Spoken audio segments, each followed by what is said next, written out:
Let's put dinner in the crock pot. Tonight for dinner, I'm going to make stuffed bell peppers. First up, I'm going to take 4 bell peppers and cut the tops off and get the insides out.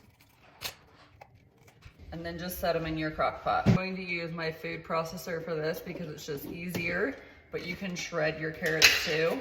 But you just need 2 shredded carrots. And then just go ahead and set that aside. Then go ahead and get a small bowl, and I'm going to add 1 pound of meat. You can do beef, turkey, chicken. I'm doing ground turkey. I'm gonna add some riced cauliflower, and then I'll add my shredded carrots, and then we'll season with some garlic powder, basil, salt, and then pepper. And the easiest way I say to mix this is just put your hands in there and mix it up. Now that you have it all mixed up and it looks like this, go ahead and divide it between the 4 bell peppers. And then you're just going to stuff them. Go ahead and pour some tomato sauce over them. Place your lid on your crock pot and cook on low for like 6 to 8 hours. The stuffed bell peppers are all done and they smell so good.